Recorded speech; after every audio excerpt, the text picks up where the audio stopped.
సూర్యాపేట జిల్లా చివ్వెంల మండలం ఎంజీ నగర్ తండా శివారులో ఈ ఉదయం ఒక దారుణ దృశ్యం వెలుగు చూసింది. రోడ్డు పక్కన నిలిపి ఉంచిన ఆటోలో ఒక యువకుడు ఉరివేసుకొని ఉండడాన్ని అటుగా వెళ్తున్న ప్రయాణికులు గమనించారు.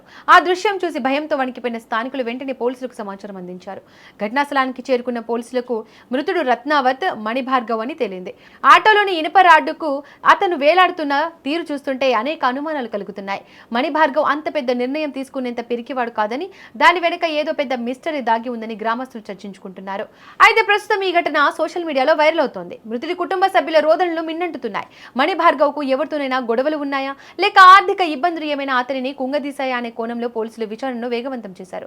అయితే స్థానికంగా వినిపిస్తున్న కథనాలు మరో మలుపు తిరుగుతున్నాయి. మణిభార్గవ్ కు ఒక వివాహిత మహిళతో సంబంధం ఉందని, ఆ వ్యవహారమే అతని ప్రాణాల మీదకు తెచ్చి ఉంటుందని గ్రామస్తులు అనుమానిస్తున్నారు. ఆమె కుటుంబ సభ్యులే ఇతడిని చంపి ఎవరికి అనుమానం రాకుండా ఆటోలో ఉరివేసినట్లుగా సెట్ చేశారనే వాదనలు బలంగా వినిపిస్తున్నాయి. అయితే ఈ కేసులో పోలీసులు చాలా లోతుగా దర్యాప్తు చేస్తున్నారు. ఘటనా స్థలంలో ఎటువంటి చిన్న ఆధారాన్ని వదలకుండా క్లోజ్ టీంతో సోదాలు చేయించారు. వేలిముద్రలు సేకరించారు. మృతదేహాన్ని స్వాధీనం చేసుకుని సూర్యాపేట ప్రభుత్వ ఆసుపత్రికి పోస్టుమార్టం నిమిత్తం తరలించారు. ఈ పోస్టుమార్టం రిపోర్టు వస్తేనే అసలు మణిభార్గవ్ చనిపోయింది ఉరి వలన లేక మరిదైన కారణం చేతన అన్నది స్పష్టమవుతోంది. కేవలం భౌతిక ఆధారాలే కాకుండా మణిభార్గవ్ మొబైల్ ఫోన్ ని కూడా పోలీసులు స్వాధీనం చేసుకున్నారు. అతను చివరిగా ఎవరితో మాట్లాడాడు, ఎవరికైనా మెసేజ్లు పంపాడా, చివరి నిమిషాల్లో అతనికి ఎవరి దగ్గర నుండి ఫోన్ కాల్స్ వచ్చాయి అనే డేటాను పరిశీలిస్తున్నారు.